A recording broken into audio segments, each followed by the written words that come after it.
Welcome all to Rock Your Bottom, a podcast where I speak to real people that have suffered from substance abuse issues, who are all living clean and happy lives today. A safe space to listen to the raw and revealing stories of people's rock bottoms and how they managed to use their rock bottoms as a tool to grow into the person they are today. Trigger warning for this episode. Topics such as marijuana, methamphetamine, alcohol, WAS, gangs, kidnapping, and suicide are spoken in this podcast. Please, if you're feeling triggered, do not continue listening to this podcast and reach out to someone for support. Hi everyone, welcome to my podcast, Rock Your Bottom. I'm your host, Nicole, and today I have the most beautiful Candice with us. Candice, welcome to Rock Your Bottom. I'm so glad you were sitting in the seat with me today. Thank you for having me, Nicole. I'm so excited to be here. I've been speaking with you since this became an idea a few months ago, and it's so good to be here putting it into action with you. So thank you for having me. It's so awesome. I can't wait to talk to you about, going from your life in active addiction into recovery and how you rock your bottom today. And I love that we're spreading the message of hope. Yeah, me too. I guess that's what this is all about, just one addict helping another. Yeah.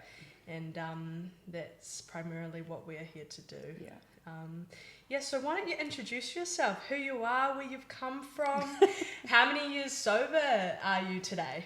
So today I am 5 years, 7 months and 20 days clean, and I'm originally from West Auckland, here in New Zealand, in Auckland, and I am currently 39, although I'm actually 21. I have a 21-year-old son, and I'm just loving life in recovery. Awesome. So when did your addiction start, and how old were you when it started? So I grew up with a father that smoked marijuana every day. He grew marijuana, and all my uncles used to come over and they would drink a lot. And so I was exposed to marijuana and alcohol very young. And like any other teenager, I started experimenting probably around the age of 14. I was in the academic classes at school for third and fourth form. I was in the two top classes. And so I wasn't really doing drugs and drinking as much as the other kids. But I guess with my home life, I leaned towards it more than the peers in my class. At the age of 15, I had my first job, but I was going out most weekends, binge drinking, smoking a lot of marijuana, and I soon discovered that it's not fun to get up at 6 o'clock on a weekend and go off to work with a hangover. So I didn't really enjoy drinking that much, but I loved marijuana when I found it, and I smoked that heavily from probably around the age of 15. When I was about 16, I left school for a boy because I thought that he didn't go to school. I could just work full time and we would have this great life. Obviously, it didn't work out like that. Yeah. And at the age of 17, I found myself pregnant with my son, and I had him just before I turned 18. Now, on my 18th birthday or thereabouts, my son was probably about 3 months old, I found out that his father and my best friend, who I'd known since I was like 6, had actually been hooking up behind my back. And obviously I broke up with him. Things got really heated between her and I. There was some real back and forth arguing, and admittedly I did assault her a couple of times. And one of the girls that I had lost contact with from high school, she had also left high school by this time. She came around one night with this new drug that I'd never heard of or never seen before, called methamphetamine. And I tried it with her, and I loved it. Like, I didn't care that I was a 17-year-old with a baby on my own. I didn't feel depressed. I thought, fuck, this is great, It really made me feel awesome. Yeah. And so very quickly, my days at home were involving her coming over and smoking pee. I had other people that I knew from social scenes coming over and smoking with me. At that stage, I wasn't buying it. But I think within about 6 months, I didn't even realize, but I was hooked. Yeah. And I wasn't satisfied smoking other people's gear, so I took out a loan and I brought quite a decent quantity of meth. Where did you get the loan from? Money shop. Mm. And I Wow. started dealing. Yeah. You know, and so I really think the age of 17, 18 is when my addiction really became a full force within my life. What else did that methamphetamine use give you? It gave me confidence. Yeah. It gave me a sense of happiness. It gave me energy. And I guess in a way it gave me a detachment from reality. You know, it really allowed me just to float over here and not really deal with what my life was actually at that time. Yeah. You know, and honestly, within like a few months of smoking it for the first time, just about everyone I knew was on it. Yeah. Meth had not long hit the scene back then, and it became like a tidal wave within the community. You know, that's the time when a lot of dark crimes were making the news, crimes that were being committed because of meth, kidnappings, murders. You know, there was quite a few high-profile crimes that happened during that time. Yeah. And it was pretty ugly in the scene. Yeah. Looking back now, what do you wish that anything had gone differently? Yeah, I wish I hadn't have ever tried it. Yeah. You know, I think my life circumstances at the time were what really got me embedded in it, because Yeah. like I said, it gave me confidence. It took me away from the fact that I was an 18-year-old with a 3-month-old baby that had just lost her partner and her best friend. There was a lot of stuff that had come up during my childhood that I guess I had never really dealt with as well. So it was such a good way just to detach, you know. But yeah, looking back now, I wish that I had stayed in school. Yeah. And yeah, just been more aware of what the drug was and how it could affect me. Yeah. You saying that you are 39 now, you started smoking meth at around the age of 17. Yeah. So that's about, I guess, a decade and a half of drug use. How many rock bottoms did you have to hit before you realised, holy fuck, I can't do this anymore? Yeah. So the first time that I really hit rock bottom was when I was around 22. Between 22 and 24. By that stage, I was injecting meth. Yeah.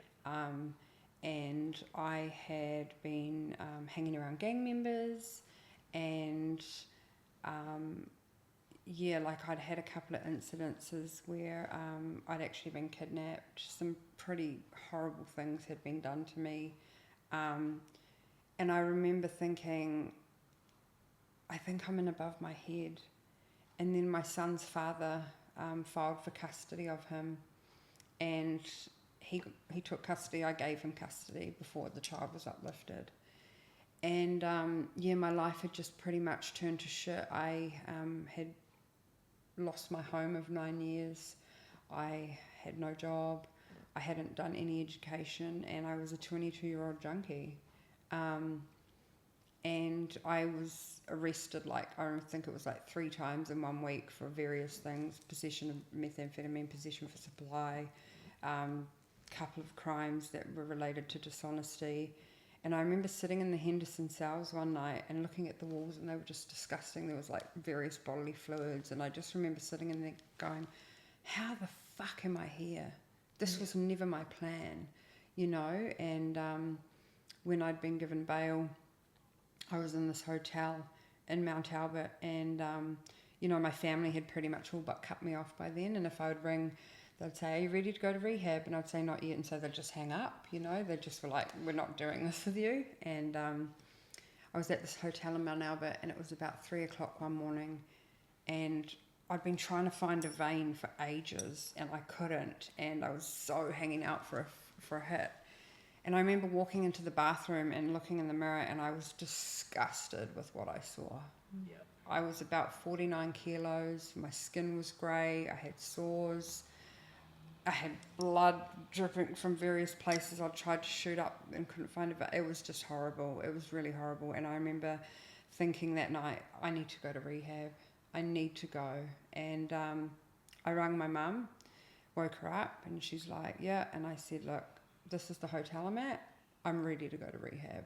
Pick me up at checkout time. Don't ask any questions. Just come. And so, yeah, I sat alone in that hotel room, just completely dumbfounded as to how that was my life. I was fucking miserable. And my mum came in the morning, and I didn't know anything about rehab. I didn't know how the process worked. I just assumed I'd ring up a rehab and say, I want to come to rehab today, and I'd get in that day. Yeah. And so when my mum picked me up, I said, look, we've got to go to this place and we've got to do this, and then I'm ready. And she was like, okay. So at the time, I had some drugs left on me. I had some money. I had my phone and all of that. And so I got her to drive me to my friend's house, and I used with him, and I left him the drugs and some of the money I had, and I threw my phone away. And then I got in the car with Mum, and she'd managed to find a couple of places that we needed to contact. So we made calls to Higher Ground, and they told us that there's an admission process and you need to be clean when you come in and all this kind of stuff. And I was like, what the fuck? Yeah. Like, totally shocked that I just couldn't come in off the street to get into a rehab. Yeah. So we had an appointment that afternoon at Auckland City Mission for social detox. And they said, look, because I said, I'm homeless now, and like I've just given away the drugs I could have sold to get a hotel for the rest of the time. Like, I don't know what to do. I don't want to be on the streets. My mum was definitely not going to let me have her at her house. Yeah. And so they said to me, look, we'll put you in a hotel for the weekend, and you can come into social detox on Monday. I had an admission assessment with Higher Ground, and so 3 days later, I was picked up by social detox, and I went in there, and I slept and ate most of the time I was there. And then 9 days later, someone from High Ground came and picked me up, and I went in there. Right. And that was the beginning of my first time in recovery. I didn't think my life could get any more rock bottom than losing my son, being homeless, being on bail, like having really no friends, having been through a couple of really traumatic experiences with being kidnapped and stuff. But you know, they say rock bottom has basements, and I was yet to discover more. There's always a basement under that rock bottom, isn't there? And I can totally relate to that as well. Yeah. It's not easy when you come into recovery, I guess, the first time around, and your expectations are one thing, and then something else happens, and then your head's all over the place. Yeah. You just don't know what to do. So, I lasted at High Ground for about 8 weeks, and then I left voluntarily because it was just a bit much for me being that clean. And so I stuck really close to NA. From High Ground, I went to the Bridge, and then I did NA meetings for about a year, and I was really enjoying recovery, but it was hard. Yeah. I was young. I didn't know how to fit into the world clean and sober at such a young age. And I think I was about a year or coming up to a year clean. And one morning I woke up and I just thought, I can't be fucked with this anymore. It's too hard. And I now know that was the start of my emotional relapse. And, from that day, I didn't talk to anyone in recovery. I stopped going to meetings, and I started reaching out to old associates. Hey, what are you up to? Oh, I'll pop round for a visit. I've been in rehab. Like, be good to see you, And within 2 weeks of that morning of waking up going, I can't be bothered with recovery, I was in a hotel in Auckland City with a needle in my arm. Yeah. And that led to another lengthy relapse, which was, again, another level of rock bottom. I ended up with a very, very abusive partner who just destroyed me over the next year and a half, so violent, really, really horrible time. Got kicked out of my family home again, and found myself just in the same situation, back at rock bottom, nowhere to go, hadn't had contact with my son in a while, just really, really bad. And so for the next few years, I just sort of floated in between being on meth, not being on meth, being on meth, not being on meth. I did uni, I got a few jobs. I tried to make an effort with my son, but I was so inconsistent because, it was just on and off with the meth. And then I got clean for a little while of meth and started seeing my son again consistently. And then I was still smoking weed and drinking during that time, so I wasn't in recovery, so to speak. But it was about October of 2016. I had been working for a real estate company, and my boss was really controlling, and he was just really horrible to work for, and I started to get quite depressed. And one night I just went to see an old friend who I knew would have some stuff, and started smoking it that night. Again, the next day, had a needle in my arm, couldn't believe that I was back there again, and I was so upset about it that I actually tried to commit suicide on the 16th of October, 8 years ago.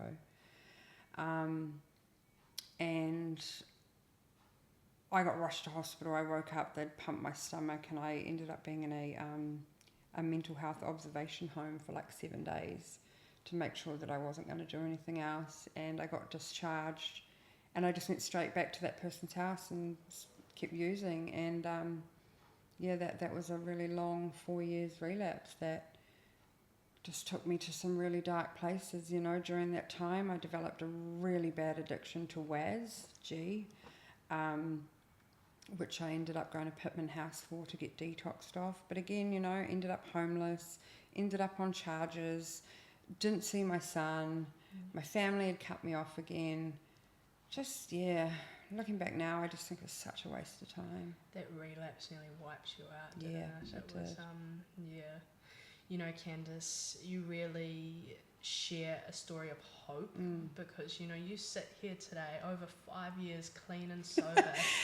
Who would have thought? Me! And I have the absolute privilege as well to work alongside you in a residential treatment centre, helping other people, get clean and sober as well. And we've seen some things together, and,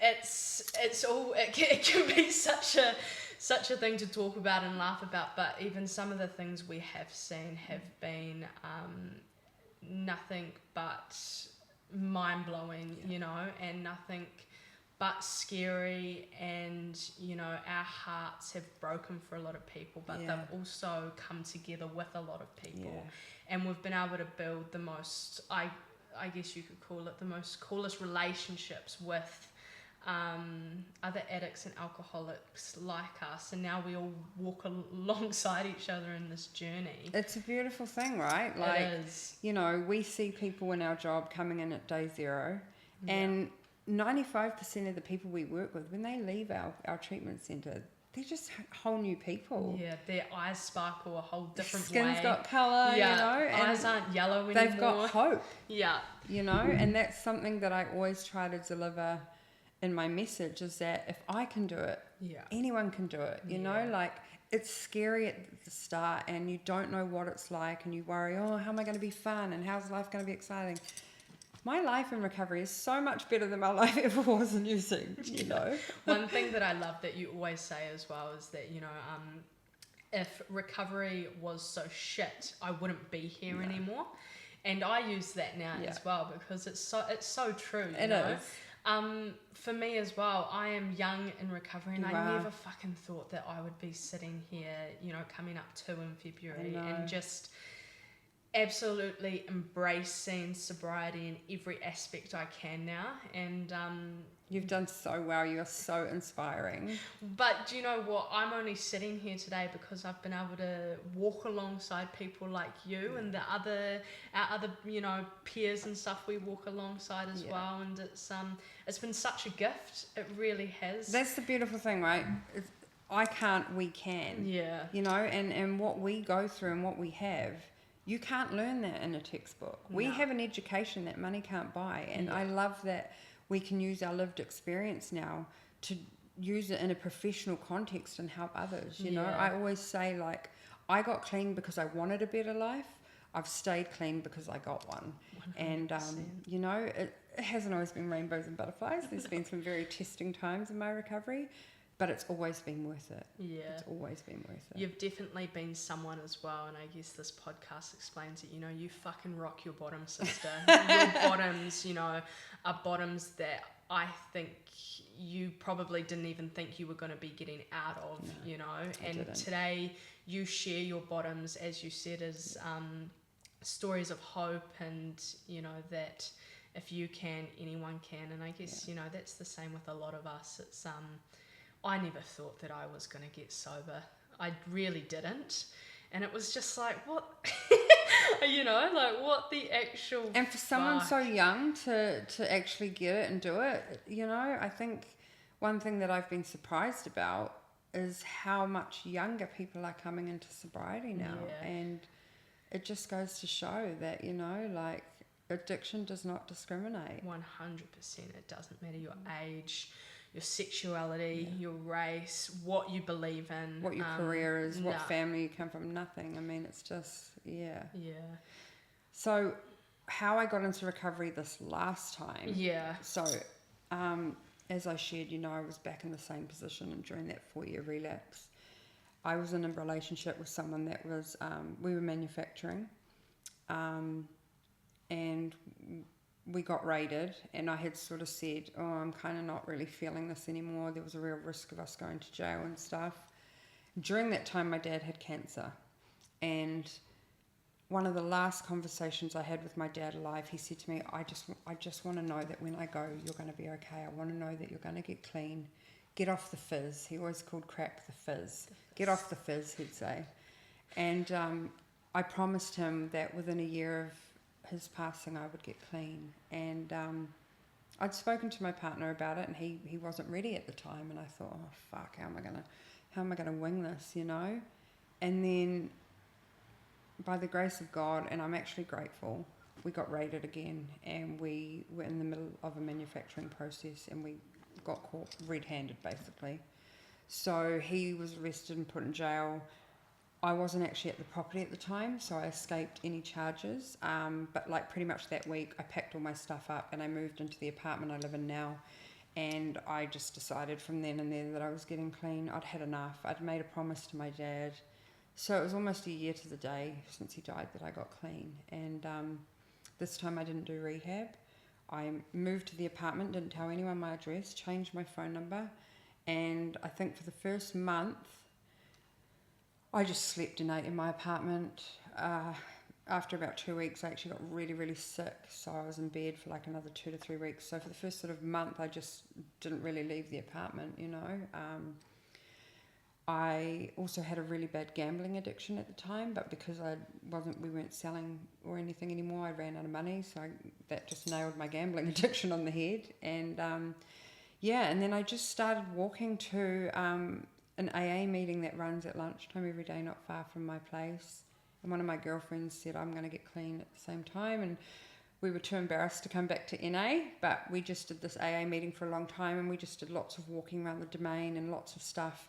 We would cook big roast lambs and, you know, just stuff that we had never done together, clean and sober. And we just hung on for dear life through those first months. And then miraculously, a friend of mine, who knew I'd been to uni for business and stuff, she offered me a job as a general manager of her company. And so for the first year or so of that, I just was working non-stop, like full-on cross-addicted to work, wasn't doing meetings, was really white-knuckling my recovery.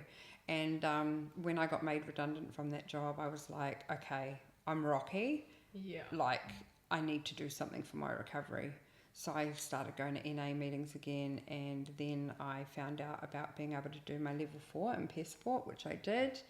And and then started working at our treatment centre and just kept thrashing recovery.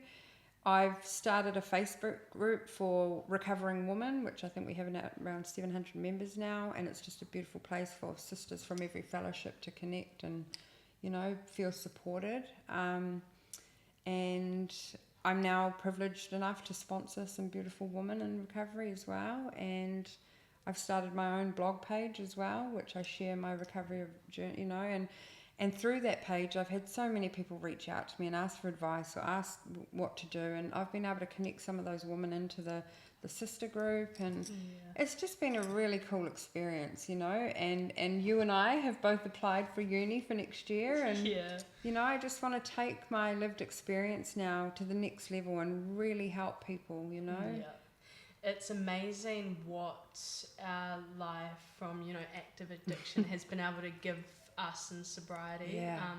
I never ever thought in a million years, and I believe you probably would say the same, you know, that you'd be sitting here today with a recovery page with over 700 women. You've got your own blog, you know, you've got sponsees, you work a 12-step program, you're, you know, going to uni next year and going to go get a degree, I know. know. Yeah, it's sometimes I have to pinch myself and say, yeah, you've got your son back in your life. I do. That's so good. My family, and you know, like honestly, sometimes I do have to pinch myself and go, fuck, this is really my life today. Yeah, from a woman that was, you know, manufacturing, being kidnapped, injecting on wares, you know, like all of these aspects of your life from back then is, you have nothing of that today, you know? No. There's no danger in your life today. No danger. And, you know, when I got into recovery this time, it took me ages to feel safe. Yeah. I didn't realise how unsafe I felt with the people that I was around in addiction, you know? And now if I think about using or I have a flashback or something, it takes my breath away because I'm like, fuck, you know, I have to remind myself I'm safe today, you know. I think I definitely have PTSD from some of the stuff that happened, and but you know, like you said, you know, we're doing it, and it's so good, one day at a time, you know. I'm so grateful that I made it out, because you know, I have people back in that world that I don't think will ever get clean or get recovery, and you know, that makes me really sad, but that's their journey. I can't do anyone's recovery but my own, you know. And you can't carry people, unfortunately, you know. Another lesson I learned really quickly in recovery, you got to carry the message, not the addict, you know. And like you said, you know, we do see people stumble and fall, and you know, relapse has been a big part of my experience, but something that it gave me was the gift of desperation to get clean again, and you know, it's given me experience of what to look out for in case I start to travel towards relapse again, you know. If you were to, you know, give anyone out there specific tools that helped you in your recovery, what would you suggest to people that are just starting off, that are maybe on the verge of wondering if they should get clean or not, but they're just not too sure what to do and how to start? What would you say? So I think first and foremost, the first thing you need to do is decide, are you an alcoholic or an addict? Look at the way you're using. Is your life controlled by the getting and using and finding ways and means to get more for drugs? Is the way you're drinking a lot more, you know, than what they consider a normal drinker? Are you drinking in the morning? Is all you can think about a drink? Like, that's something that only you can honestly answer. And you can't hide from yourself, right? You know if you are or you aren't. So I think that's the first thing. And once you've decided that, you know, for me, I had to go into an institution to be able to stop, because I just couldn't do it on my own. And so, you know, my second point would be, you know, maybe investigate going into detox, or if you are in a position to do a residential treatment program, do one. You know, it's a tiny amount of time out of the rest of your life to give yourself an opportunity to really be the best version of you.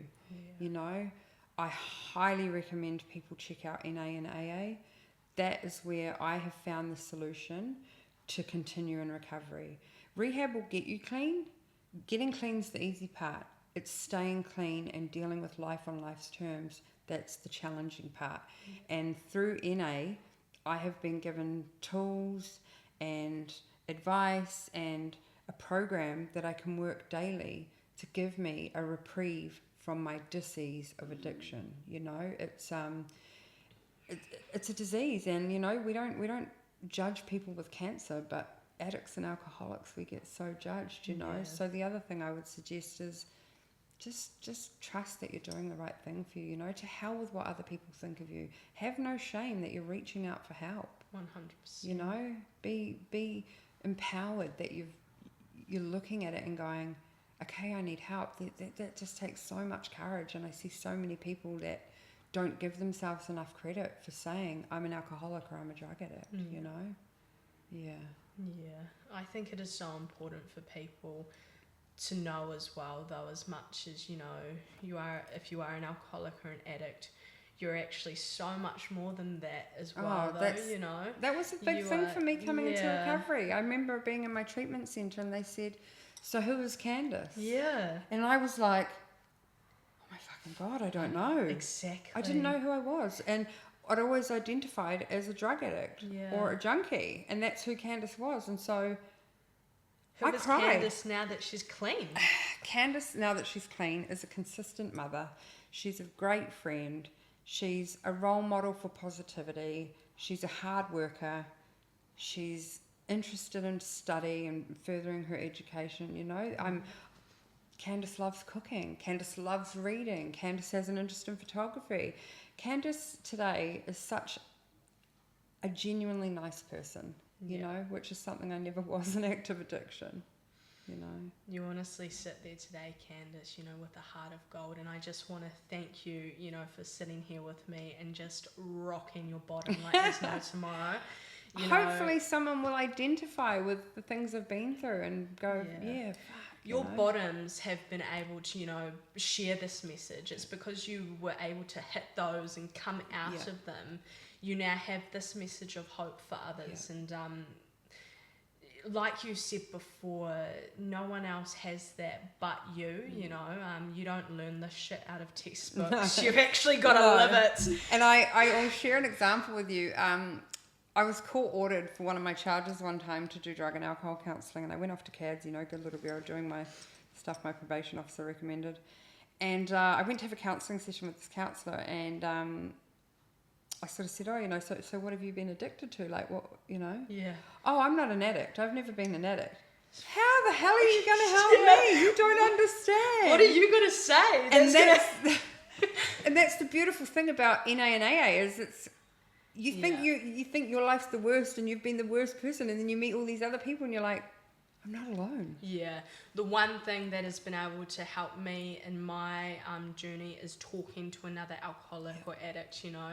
I never got, because a lot like you, I've had counsellors that learnt their shit out of textbooks, you know. They went and got a degree and whatnot, but they hadn't lived it, and, you know, they couldn't help me in the slightest. No. We were paying, you know, hundreds of dollars to them per hour for them to not be able to actually help me. But what could help me, you know, when I was the alcoholic sitting at day 2 was the alcoholic sitting at day 30, and I was like, how did you get to 30 days, you know? And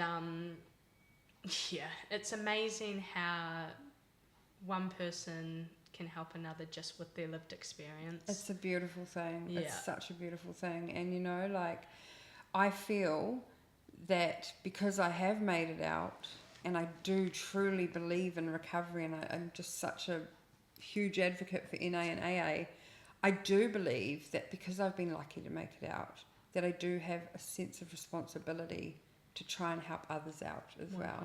You know, so much love and advice and care was given to me by other members of NA when I arrived that, I feel it's something I have to give back as well, you know. And like I shared before, you know, the page, my blog page, I've had so many people reach out to me with like, look, I think I'm drinking too much, where do I start? And so that particular person, I managed to connect with 3 other alcoholics in her suburb, and she started doing meetings with these women. And, you know, I've had a male reach out to me, same thing, he doesn't know how to get off the drugs, and I've shared my experience, and he messaged the page the other day to tell me he's got an appointment booked with the detox facility, and I'm like, you just get so excited for these people that are just embarking on this journey, because they, to be honest, have no idea that this amazing life is on the other side. Well, when of it I got clean, I didn't know anyone that had got clean. I didn't know what recovery was going to entail.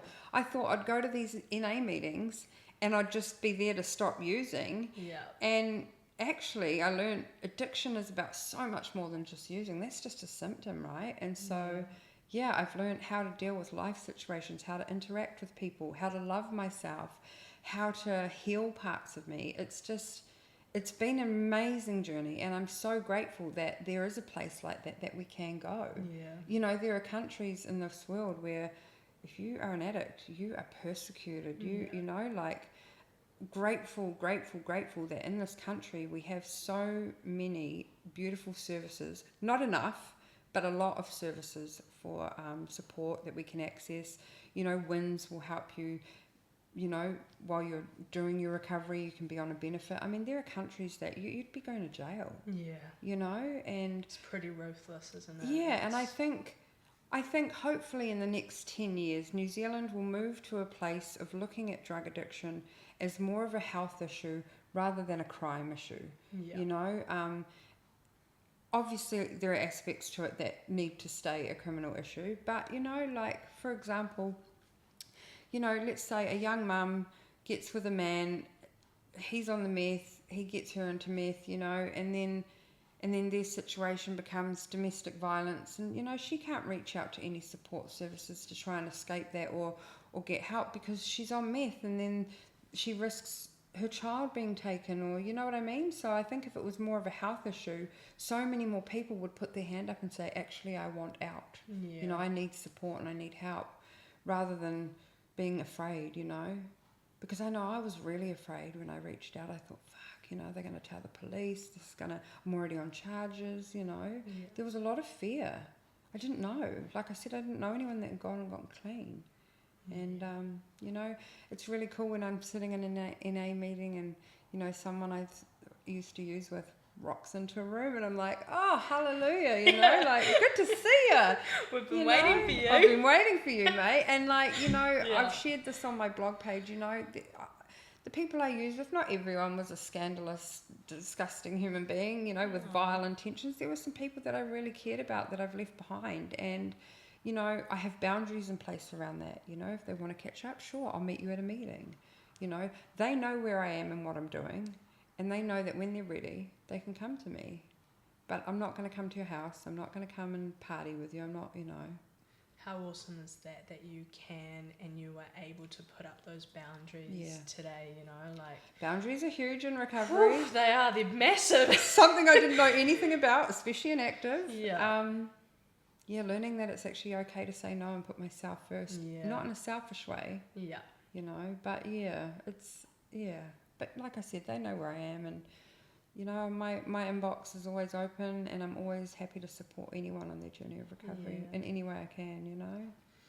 Oh, Candice, well, I just want to thank you so much, you know, for coming and sitting here It's with been me an honour. today. It's been an honour. Your story is nothing but inspiring and filled with hope and, you know, inspiration to others out there, because, fuck, man, I know for me, when I first waddled in, you know, I was like, who are you, you know? And as time went on and I started learning about you and your story, you know, God, man, you were a part of the reason why I'm still here today. It's been so beautiful getting to know you and watch you turn into this beautiful young woman who is just killing it at life right now, you know. Oh, thank you, babe. Honestly, like, I just I can't thank you enough, and, you know, our other support team enough for everything. You're pretty blessed.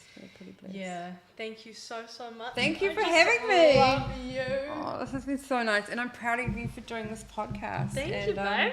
We'll see how we go. Do you want to tell everyone where they can find you on social media, so that if anyone watches or listens to this that hasn't seen you before can, you know, come and join the fam? Sure thing. So if you are a woman in recovery or thinking about recovery, feel free to join the New Zealand Recovery Sisters page. And my personal blog page is called Lady West is Off the Meth. I'm thinking of changing that name, but right now it's called Lady West is Off the Meth, and on there you can just share my journey of recovery with me, so I'd love to have you join. Awesome. Thank you, babe. Thank you so much for having me.